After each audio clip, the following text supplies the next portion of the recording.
Hey, Architect Nation, Enoch Sears here, and I'm on the road, so I'm going to be looking straight ahead. But what I wanted to share with you today is this idea of why we should invest in ourselves even if it hurts. So why should we invest in ourselves even if it hurts? So right now I'm actually on the way to a business mastermind meetup down in Los Angeles. I live about 4 hours north of Los Angeles. And instead of flying like I sometimes do, I'm actually going to drive. And you can see here in the car, if you're watching the video, I have a couple surfboards back here because I thought why not have a little fun while I'm down there as well, because we'll be next to the beach. But here's the deal. There's a lot of things that I could be doing other than driving 4 hours. That'd be 8 hours round trip to go to this little business mastermind. And frankly, you know, in my head, even as I'm driving down there right now, I'm questioning the value of the 3 days that I'm going to spend down there.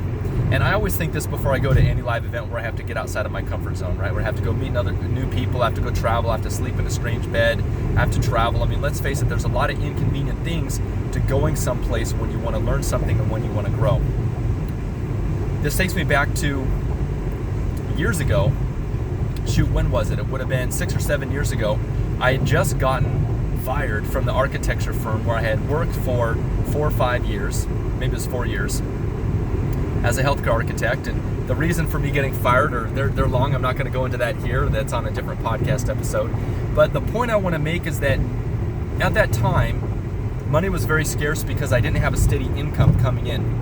And I had just invested in a similar business mastermind group, which basically a mastermind was, the word was coined by Napoleon Hill, who's the author of the book Think and Grow Rich, which, by the way, despite the scammy sounding title, is the best-selling business book of all time. It's one of the best-selling books of all time, next to the Bible, as far as I know. So in this book, Napoleon Hill went around and he interviewed in the early 20s, well, in the early 1900s, he interviewed some of the most richest men in America. People like John Rockefeller, Andrew Carnegie, and he wrote down the things that he learned that they taught him about building wealth and acquiring and amassing wealth, succeeding financially and in business, and he put it into this book, Think and Grow Rich, right? Which is a great book, by the way. But in the book, he talked about one of the key characteristics that all these successful people had was that they had some sort of master mind, and he defined the word mastermind as a group of people that gets together for a common goal, in this case a common business goal, where they can talk, discuss, give each other advice basically, and help each other get through roadblocks and have breakthroughs in their business. So 6 or 7 years ago, it would have been 6 years ago, when I went to this mastermind, I had just had our last daughter, and that's how I know it was 6 years ago, because she just had her 6th birthday. And money was very tight, to say the least. I just gotten fired from the firm where I was working at.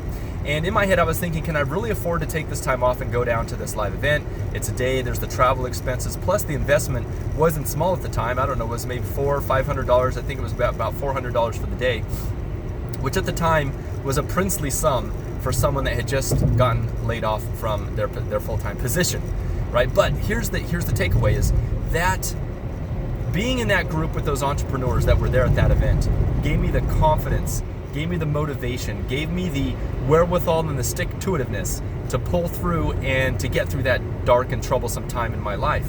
If I didn't have that support, if I wouldn't have had that help, who knows what would have happened? It may have taken me longer to find my true path and my true calling. Right? So as I'm going down to this business mastermind right now and I'm having similar thoughts, you know, I should be staying at home. There's a lot of stuff I could do in my, you know, things to do in terms of moving the business forward, moving business of architecture forward, helping architects around the world. My brother and sister-in-law and their family are visiting this weekend, so I'm going to miss them. Although I did see them earlier this week, still I'm taking time away from family, so that's not pleasant, especially since that is my number 2 priority in the world after following the voice within. All right? But I know that every single time I've gone to a live event, without exception, I've always come back energized, enthused, with new ideas and with new energy for moving forward. So this is why you should invest in yourself even when it hurts, because a lot of times when it hurts is the most important part, is the most important time to invest in yourself. Because when we're hurting, when our finances are scarce, that's when we want to pull back into scarcity. That's when we want to save instead of trying to earn more. But it's at these times that we need to double down. We need to lean in. We need to push through the barriers. Because ultimately, I truly do believe what Richard Meyer told me once when I was sitting in a lecture hall at Cornell University, that if you put your mind to it, anything is possible. And the key is you have to put your mind to it, but you also have to put your action to it. Now, if you'd like to come to one of my live seminars that I'm run about 2 every year, then I invite you to go to businessofarchitecture.com/live to see how you can invest in yourself by attending one of my next live events. Now, it doesn't have to be one of mine. Attend someone else's. Go attend a mastermind. Go attend a conference. Go make something happen.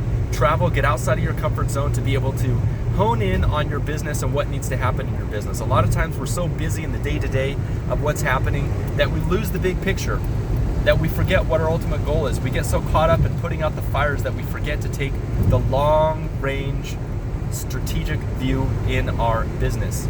So, what I would have you consider is, where in your life can you invest in yourself? Because ultimately, at the end of the day, one of the best investments you can ever make is in yourself, in your skills, in your mindset, in your abilities, because no one can ever take that away from you.